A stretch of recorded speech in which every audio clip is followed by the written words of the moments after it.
The small boat speeds across the Caribbean. Its cargo? Fish.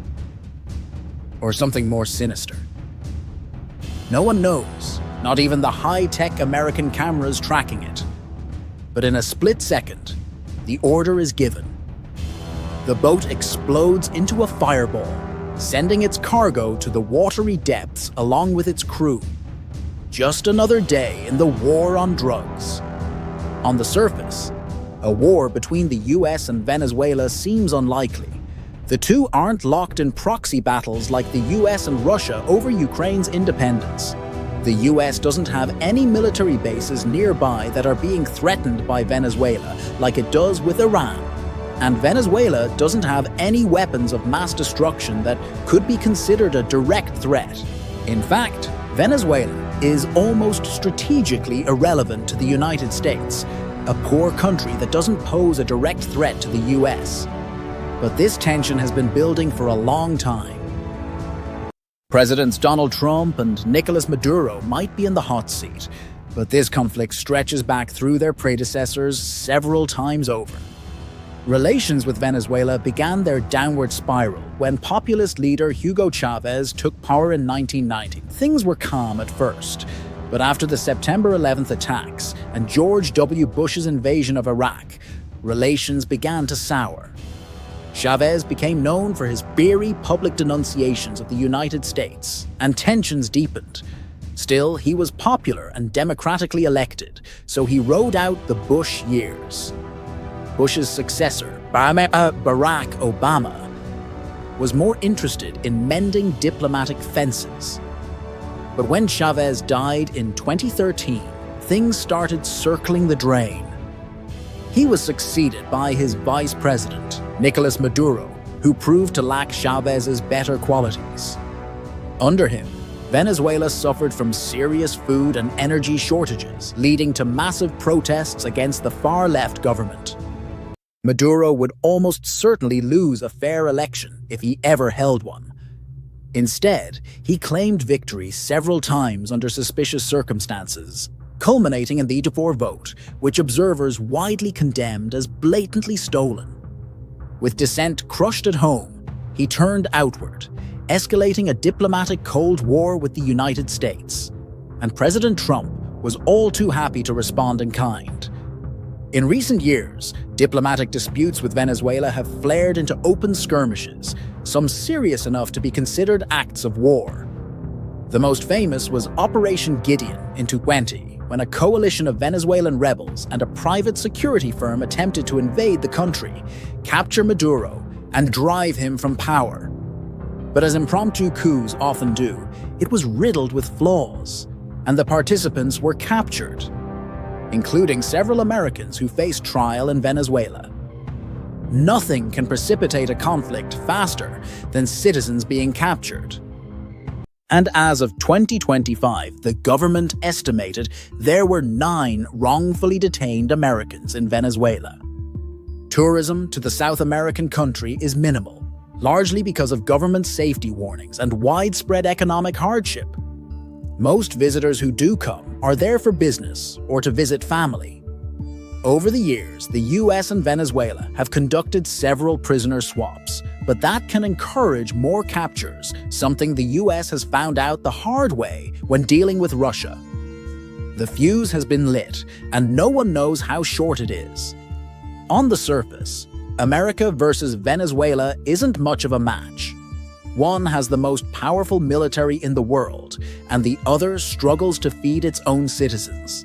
But Venezuela is one of the most doggedly anti-American countries in the Western Hemisphere, and that makes it a useful tool for powerful enemies. All of Russia, China, North Korea, and Iran support Maduro's regime and have offered him support to keep his government afloat. He's also cozied up to the communist government of Cuba, a long-term enemy of the United States, and it might not be a question of if there will be a conflict, but when. The US and Venezuela came dangerously close to a war in 2023 and 2024 after Venezuela threatened to invade neighboring Guyana and annex more than half of its territory. Guyana, A small nation with close ties to the US and an economy rich in natural resources was seen as being in a situation similar to Ukraine's, except this time it was in America's own backyard. The conflict had been brewing in international courts for decades, as Venezuela laid claim to the territory since the borders were set in 1899. But when oil reserves were discovered off of Guyana's coast in the 2010s, it became far more pressing. Venezuela held a referendum claiming to show support for annexation, passed a law claiming the territory, and began preparing to invade. But in the end, this was close, but no cigar. Venezuela was blocked by a coalition of local governments, including friendly ones like the left-wing government of Brazil. Facing a potential military coalition led by the US, Venezuela dialed back and heeded the International Court of Justice, which was planning to hold a trial on the matter. The standoff remains tense, with Venezuela still claiming the state of Essequibo, but so far no shots have been fired. A relief for many in Guyana. But a far bigger war may be brewing well away from the borders of either country. The war on drugs has been going in earnest since the 1980s, and the majority of it has been dedicated to stemming the sale and use of drugs in the United States. But in recent years, that has changed. A new breed of drugs has proven deadlier, with many samples being tainted. This is particularly common with fentanyl, a synthetic opioid more powerful than heroin, and one infamous for killing people with a single pill. And as the scourge spread, people started to ask where it was coming from, and the answer increasingly was down south. In April 2020, US federal prosecutors indicted Maduro on narrow terrorism charges relating to Venezuela's role in the drug trade. This was a very rare case of the US government charging a foreign leader with domestic crimes, similar to the case against Manuel Noriega of Panama, which saw the dictator serve time in a US prison. During the Biden administration, reports emerged showing just how close the US and Venezuela had come to war. Colombia's President Gustavo Petro even claimed that President Trump had asked his predecessor to let the US use Colombia as an invasion staging ground. Around the same time, Maduro consolidated power and came to be seen by international observers as a full-fledged dictator. By the time President Trump returned to office, the Venezuelan problem hadn't gone away, especially with the drug crisis still raging. And now things sit on a razor's edge. In the first months of the new administration, the US military presence grew around the world, and in August 2025, it was the Caribbean's turn.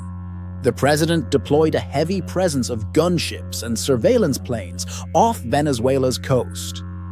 As the US monitored the area for drug smuggling boats, the belief was that these vessels were carrying deadly narcotics bound for US soil, drugs that could hook countless Americans or kill them outright, and the security would operate as the judge, jury, and executioner. On September the 2nd, the White House announced that the US had carried out an airstrike on a boat leaving Venezuela, killing 11 people on board.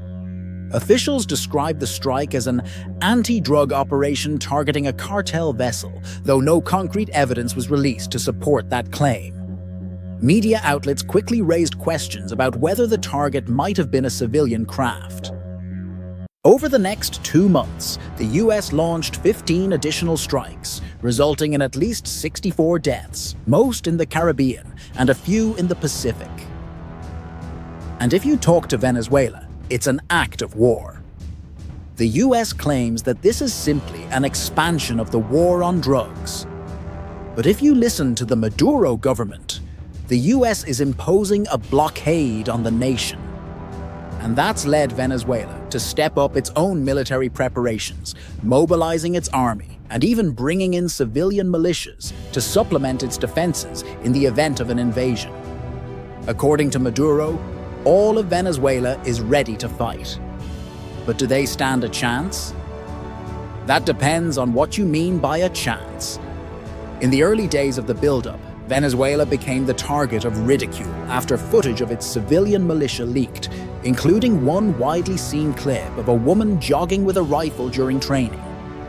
If you look at the tail of the tape, the United States is the strongest military in the world. And the Venezuelan military is underfunded, underarmed, and relying heavily on civilian fervor to contend.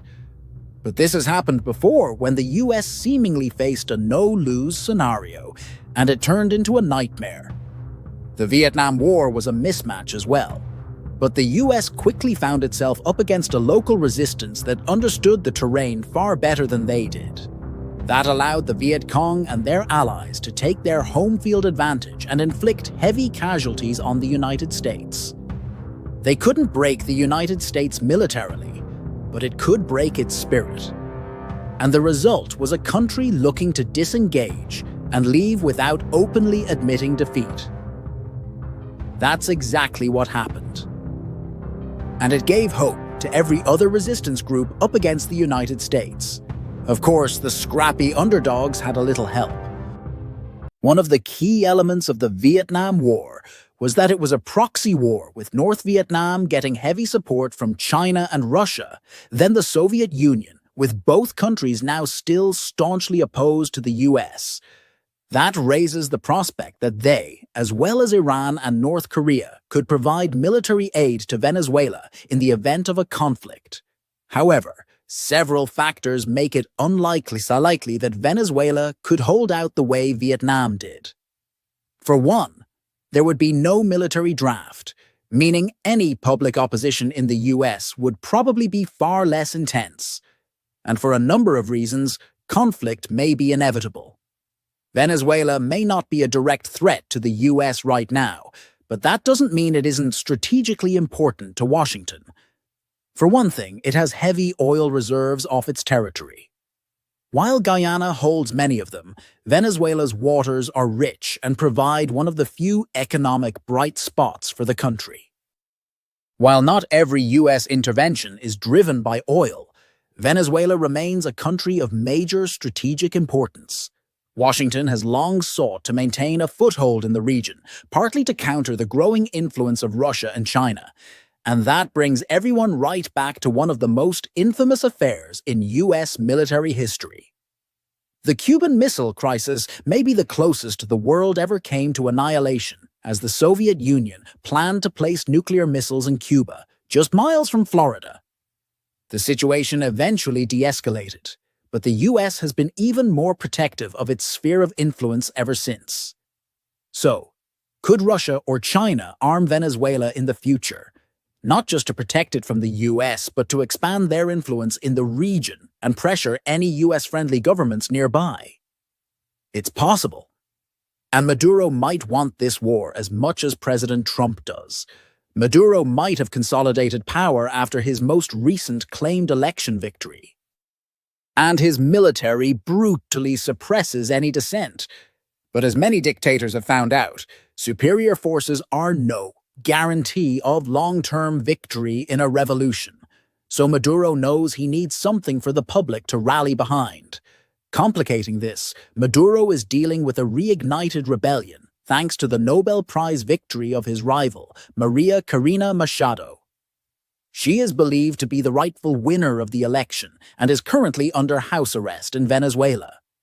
So, if Maduro needs a distraction, he's not likely to de-escalate, which means both countries may be on a collision course. It's not clear if either government will make the decision to declare war on the other, but it may be inevitable nonetheless.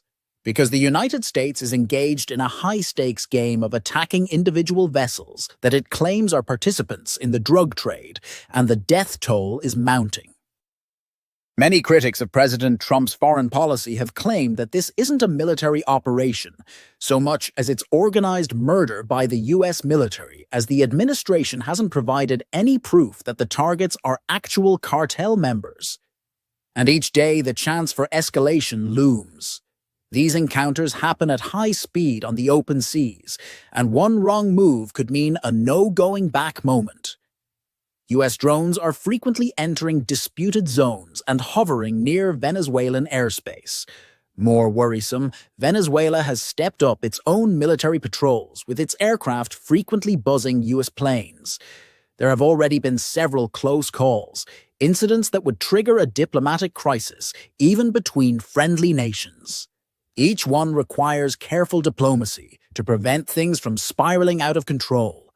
But this time, that may not be possible. The United States normally has good relations with the other countries in the region, allowing them to step in as a neutral third party to de-escalate things. But that is far less of a certainty than it used to be.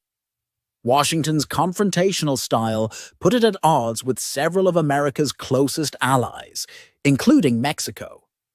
And on the flip side, Maduro has lost many of his regional allies as well, with even Brazil's controversial president, Lula da Silva, refusing to recognize his recent claims of an election victory. And that means if a conflict happens, the two parties may be on their own. Normally, some of the tools used to de-escalate conflict include diplomatic sanctions and UN resolutions, both of which have been deployed against Russia in recent years since the war in Ukraine began. But Venezuela has been heavily sanctioned for years, and it hasn't deterred Maduro. As for the United States, many countries do extensive trade with them, and they can't afford to sanction them. And when it comes to the UN, any resolution with teeth has to go through the UN Security Council, where the US holds a veto and won't let any resolution targeting it pass, which means we might be getting to the no-going-back part of the affairs. The United States and Venezuela aren't at war yet, but that may be only because Venezuela has kept its distance from the boats being sunk by the US Navy. Are they drug mules or innocent fishermen? Venezuela has been slow to comment, but speculation abounds. And as both militaries expand their presence in the Caribbean, the odds grow that one strike will hit the wrong target. It wouldn't necessarily change the nature of the conflict. After all, Trump has long considered Maduro an active player in the drug trade, and the Venezuelan leader remains under indictment. The US could easily declare the vessel to be a legitimate target engaged in criminal activity, and then it would be up to Venezuela to decide if they wanted to escalate. But the question might be less if they would than if they could. The Venezuelan military's options to target the US are very limited, but if they succeed, all bets are off. If the Venezuelan military shoots down an American plane, or worse, sinks a larger ship, escalation is almost inevitable.